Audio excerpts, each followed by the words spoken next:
Especially girls. I was on Fulton, buying gossip books, 5 for $1, when I ran into that actor, Mon Evans. Didn't see him right away, too busy staring at the cover of Mocha Dreams, a bestseller by January Mocha Jones, the video vixen who'd been married to 7 different rappers, 2 at the same time. The cover of Mocha Dreams made you feel lusty and envious all at once. January had lips the color of the inside of a melon, and she lounged inside a bathtub full of diamonds, blowing jewels from her fingertips the way other folks would blow bubbles. Want DVDs with that? Charles, the vendor, leaned across the cardboard table, his brown fingers tapping rows of shiny plastic-covered movies. I shook my head. The last time I got a DVD from Charles, it was like watching someone else's nightmare. The occasional explosion of blurry laughter, gray, ghost-like heads floating across the screen. Just the books, I said, trying to sound friendly, polite, because I liked Charles. But the words came out sarcastic. That day, for some reason, the air stank of dark and lovely relaxer, and the chemical smell made everything feel a little harsh. I'm sorry. I picked up another book, a children's book, about Rosa Parks, just to show I was socially conscious and not a mean, sedity type of person. Charles shrugged, opened a thin plastic bag. From far away, we heard a voice that sounded like something heavy breaking. "Marissa!" a man shouted. I rolled around, dropped the books. "It's me, Lamont." The man speaking caught my shoulders, pressed me close and deep into him, which kept me from falling. "Let me get this," he said. Immediately, I liked his voice. Authoritative, as though he were used to being listened to. The man gave Charles a few dollars, picked up the books, placed them in Charles' black plastic bag, set the bag on top of my purse. Casually, he scanned the movies. "Give me this DVD too, I'm in it." As part of the audience or part of the film?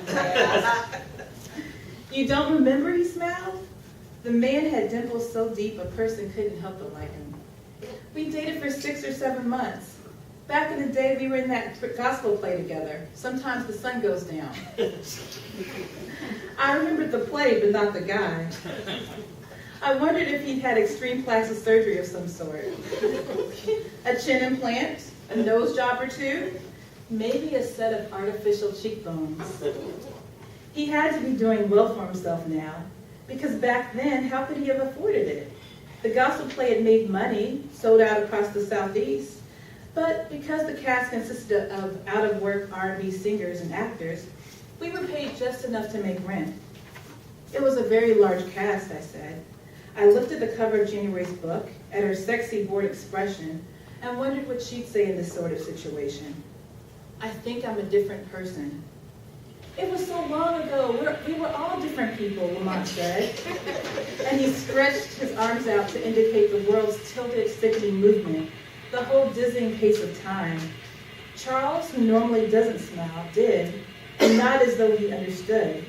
A few pedestrians turned, stared as though Lamont's words were the beginning of a church sermon. "People grow, they change."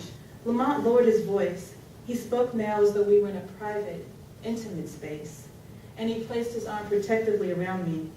"I didn't mean to hurt you, but I was immature back then."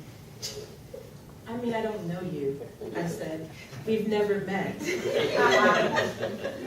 Lamont laughed, but I still hadn't a clue. I waved bye to Charles, walked past the Jimmy Jazz store, the Foot Locker, and headed toward the train. Lamont followed, his determined pace suggesting there had once been something heroic about our relationship. "Marissa!" He spoke with a force that made me stop walking. "Don't play like you don't remember. The walks in that park downtown, how we grabbed fried catfish and sweet tea over at the Beautiful, the step show at Morehouse, the final night of the play, and all we did after?" The details were so specific that for a second I wondered if I were experiencing another memory lapse. I've had amnesia before. Shortly before graduation, I forgot the name of my high school. When I lost my cell phone 2 years ago, I also lost the contact information of everyone I'd ever known. But I was sure this time.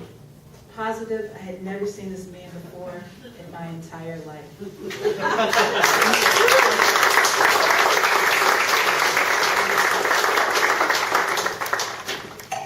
Music lessons. Alone in the quiet afternoons on the brown couch in my parents' living room, I put on their party records, the ones they drank martinis to, songs that kept the grown-ups in each other's arms. I listened to every word, Fats Waller, Billie Holiday, Frankie and Ella, teaching me about sadness under street lamps, small apartments where men and women walk the floors, pour whiskey, manage to love. My mother talked about Frankie like an old boyfriend, lowering her eyelids, nodding her head dreamily when she said his name. I began to associate his throaty stops and starts with young love, with longing that was sweet, hunger you slept on like a soft pillow. I'd sit there by our window facing a row of identical houses, imagining New York City in black and blue, jazz clubs where the songs made a fire under your skin. I'd sing these songs alone in the back seat of our car on long, dark trips, my parents' voices in the front seat, low murmurs, my own small voice cupped into my hand, crooning the man I love into the speeding night.